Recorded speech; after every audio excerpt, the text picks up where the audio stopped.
There is a strong demand in the city for new housing, especially among working families and young professionals.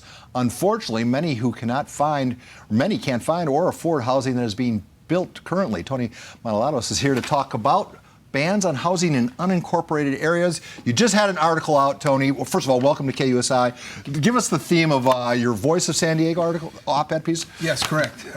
So what I wrote for Voice last week, essentially explaining that there's two de facto bans out there.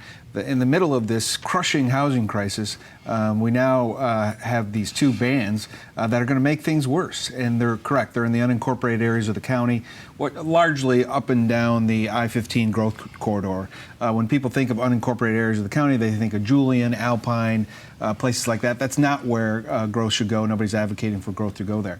But if these bans take effect and there's no growth allowed up and down this transit corridor, the I-15 growth corridor, then it's just going to exacerbate our housing crisis. All right, I have a list of questions here after reading your op-ed piece, but I want to start with one that's not on the list. Sure. We had Corey Briggs in just a little while ago, and he wanted me to ask how much housing has to be made. You would admit there's a crisis right now, right? Absolutely. So how much housing, more housing, do we need right now to see even a marginal improvement in the situation as far as prices are concerned? Well, there's a good question. Before I answer it, there's three levels of housing. There's a high end, there's affordable housing, and then there's the middle. And in the industry, they call it the missing middle. Young professionals, working families, police officers, firefighters. This is where we're not building, Paul. We need more affordable housing. We're building up here, and we're building down here. We're not building here. I'd say overall, we probably need 200,000 new units over the next 20 years, over the next 2 decades. And we built on average a year, I think about 6,000 or 7,000 units, so way below where we need to be. That would change the face of San Diego and the traffic if we had 200,000 more homes on Presto like that. You know, you bring up Missy Middle. Yes. That was my first question. Could you expand on that a little bit more? Sure. How bad is the situation for the Missy Middle right now? Well, a lot of these folks are being forced to move to Riverside because there's no homes being built for them here.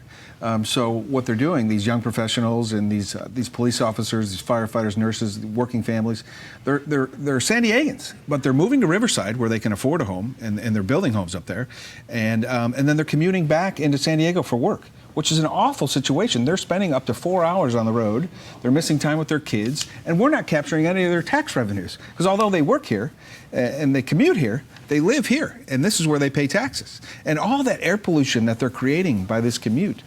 So that's what we're doing to Middle America and San Diego. Yet the environmentalists, you're kind of fighting like groups like the Sierra Club, right? I mean, they're the ones that are trying to throttle housing development. It's tricky if you're a developer right now to get anything approved, correct? Correct. So don't Sierra Club members need affordable housing too? We all need housing, right? I mean, I have 3 kids who I'm worried about. I'm really concerned that they're not going to be able to afford to buy a home in San Diego. And so what's that going to mean for them? Where are they going to end up? Arizona, Nevada? I would like them to live here if they choose so.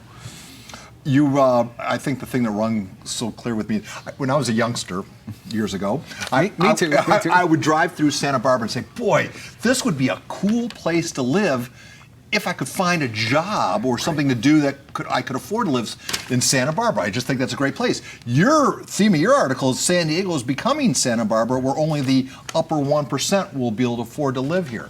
Could you expand on that, please?